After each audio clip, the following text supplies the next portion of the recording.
L'actualité sociale en France, la réforme des retraites a été vivement critiquée par le Conseil d'État. C'est la plus haute juridiction administrative française.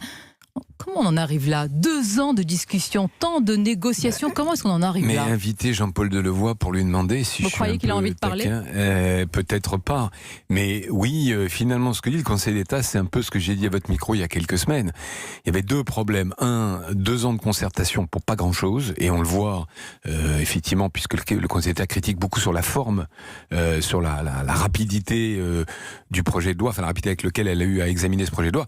Mais c'est surtout sur le fond, le fait qu'on a beaucoup de lacunes sur le financement. Mais attendez, et on qui est responsable? C'est important ça quand même, ça veut dire, vous avez cité le nom de Jean-Paul Delevoye, il porte la responsabilité de ces lacunes? Écoutez, je ne vais pas pointer du doigt spécialement quelqu'un. Non, mais on a passé 2 ans de concertation et très souvent, les questions auxquelles on posait, on n'avait pas de réponse précise.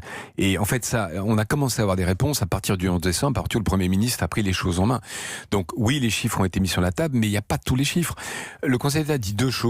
Une première qui est qu'on n'a pas tout à fait tous les scénarios de financement après. Alors on sait qu'entre 2022 et 2027, il y a un déficit, 12 milliards, mais après, on n'a pas tous les chiffres.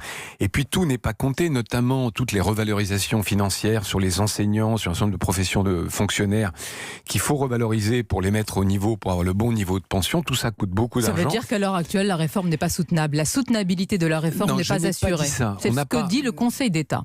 Alors moi, je dis un peu différemment. Je dois en avoir un avis différent de celui du Conseil d'État. Je dis simplement qu'il faut qu'on ait tous les sujets de financement sur la table, toutes les hypothèses qui ont été prises pour pouvoir se prononcer et trouver les bonnes ressources. Vous pensez que vous les aurez d'ici jeudi, la conférence de financement? On va jeudi pour ça. On va jeudi. Donc vous demandez, soyons précis, d'ailleurs plutôt. Geoffroy Roux de Bézieux, vous demandez tous ces chiffres sur la table d'ici jeudi à la conférence? Je vais vous donner un exemple très précis de ce qu'il n'y a pas aujourd'hui. Aujourd'hui, le régime des fonctionnaires est équilibré tous les ans par une subvention de l'État. C'est nos impôts qui payent l'écart entre les prestations qui sont versées aux fonctionnaires retraités et puis les cotisations que verse l'État.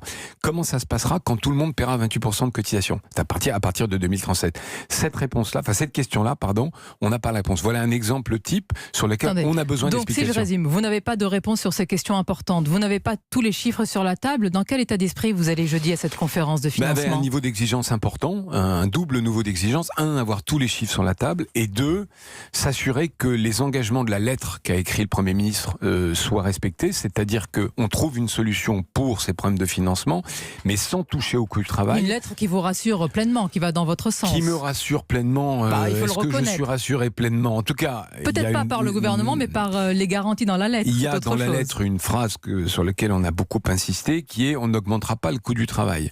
Pourquoi c'est important? Il faut que les Français le comprennent, parce que on a baissé un peu le coût du travail depuis 2015, grâce au CICE, et on a créé 1 million d'emplois.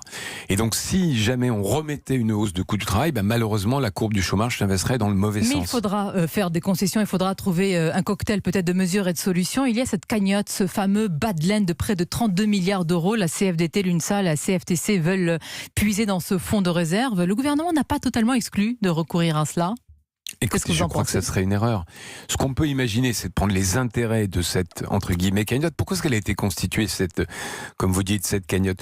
Justement pour faire face aux aléas, quand la croissance ralentit, si jamais la crise dont on parlait sur la Chine au début de l'interview se matérialise. Parce qu'aujourd'hui, les déficits qui sont prévus, ils sont prévus avec 1,3% de croissance pendant 30 ans. Ça risque de pas se produire. Et donc, si on n'est pas fourmi quand ça va bien, eh bien, le problème se posera le jour où il y aura une crise. Donc, je ne crois pas qu'il faille puiser dans... Oui, mais la cigale, pour reprendre, mais quelle solution elle a aujourd'hui? Et on va continuer quand même, parce qu'il y a une question importante, et celle de la pénibilité, Geoffroy Roux de Bézieux. À quelles concessions, à quelles avancées êtes-vous prêt? Alors, je vais d'abord quand même dire quelle solution. Il y a une seule solution, c'est une mesure d'âge. Alors, peut-être pas celle qui avait été envisagée. On peut améliorer l'âge